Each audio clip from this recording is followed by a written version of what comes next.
नासत विघन अनंत या पे सर्वारंभ में ध्यावत हैं सब सब। जाको सदगुरु ना मिला व्याकुल चौदिस धाय और आंखन सूझे बाबरा घर जरे घूर बुता। सदगुरु ऐसे सूरमा नक्सिक मारे पूर और ऊपर घाव न लागई भीतर चिकना चूर। गुरु बिन भवनिध पार न पावे चाहे ब्रह्मा शिव सम हो जावे। एक छोटी सी नदी को पार करने के लिए महती नाव की आवश्यकता होती है। ये भव सागर तो बहुत बड़ा है, बहुत बड़ा। इसे पार करने के लिए तो एक सत्संग की आवश्यकता है और इसे सत्संग से ही पार हो सकती है। सत्संग का महत्व समझें। ये जो है सत्संग हो रहा है, ये सत्संग नहीं है, सत्य की चर्चा है। और इस चर्चा ये सत्य का कभी तीनों कालों में नाश नहीं होता है और सत्य का कोई इसके आगे महत्व नहीं।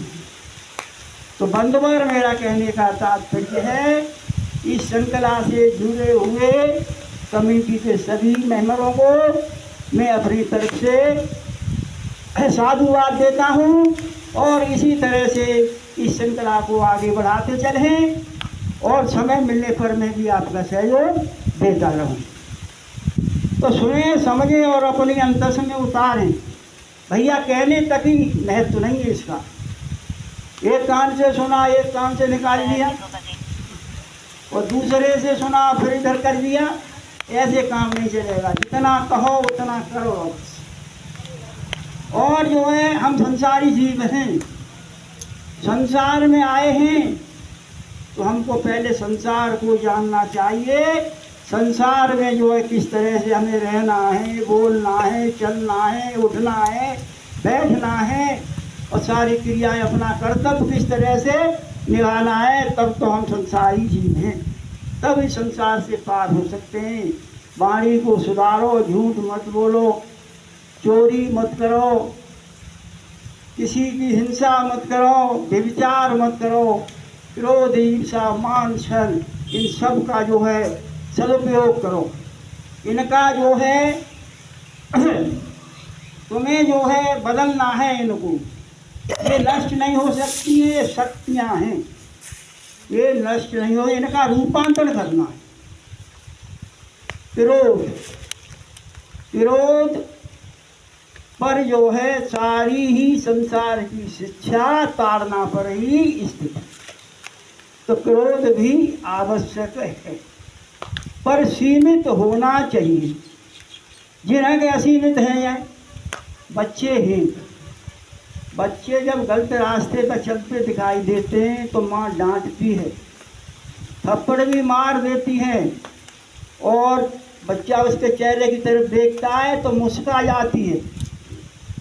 तो इसका भी सदुपयोग करो और जो है इतना क्रोध मत करो। क्रोध में जो है राजा सगर के 10,000 पुत्र जो है कपिल मुनि के आश्रम में भस्म कर दिए थे कपिल मुनि।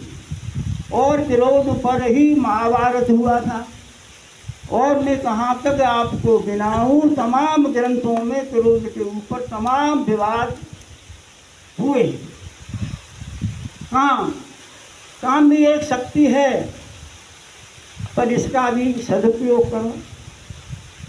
काम अधोगति को ले जावे, काम में उलट गति पावे। तो काम की जो दो रास्ता है, वासना की गति नीचे को है, जैसे पानी की गति नीचे को है, अग्नि की गति ऊपर को है। पृथ्वी के अंदर गुरुत्वाबल है, पेड़ से फल टूटता है, जमीन पर आता है, नीचे से ढेला फेंकते वो नीचे आ जाता है। तो मेरा कहने के तात्पर्य है कि ब्रह्मचर्य ऊपर का खाता है और वासना नीचे की रास्ता है। 1-2 बच्चे तक ही सीमा है और जो है तमाम जो है परिवार नियोजन सरकार ने चलाए हैं। तो 1-2 बच्चे तक ही सीमित रह करके ब्रह्मचर्य का पालन करें। ये नहीं है कि कपड़े रंगने बाहर जंगलों में चले जाएं। आप गृहस्थी में रहते हुए भी साधु जीवन जी सकते हैं।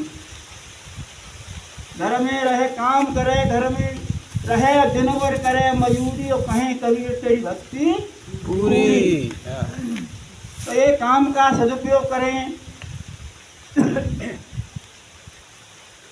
अब आता है लोभ। तो भैया लोभ भी बहुत जरूरी है, पर इतना जरूरी नहीं है कि मक्खी इतना शहद से लोभ करती है कि उसमें पंख लिबड़ जाते हैं और अपनी जान को दे देती है। इतना नहीं करना चाहिए, लोभ भी सीमित करना चाहिए। जो जवानी में नहीं बोएगा तो बुढ़ापे में क्या काटेगा। तो बुढ़ापे के लिए तो कुछ युवा रखना है, पर सीमित है, सीमा उसकी भी है, तो इसका भी सदुपयोग करना चाहिए। लोग को त्यागी बनना चाहिए, तब लोग का दंगा मिटेगा।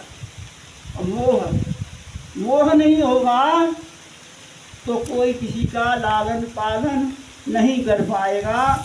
मोह से ही संतान का लालन पालन होता है। और पर मोह इतना नहीं होना चाहिए।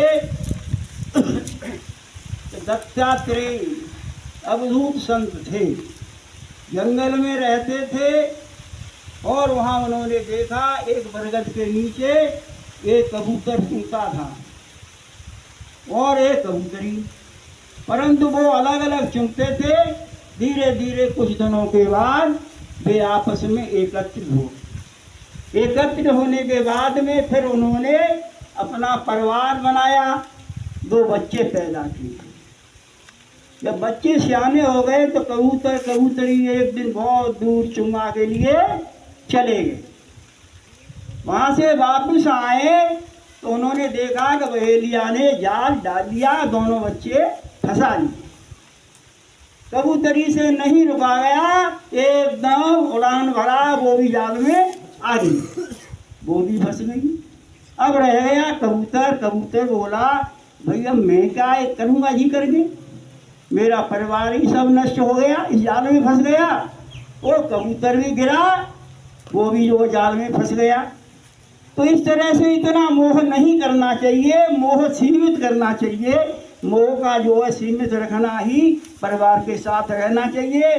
खूब काम करो, खूब पैसा कमाओ, बच्चों को खूब पढ़ाओ लिखाओ, अच्छे कपड़े पहनाओ, अच्छा भोजन दो, पर इतना मोह मत करो कि सारे वाई में लगे।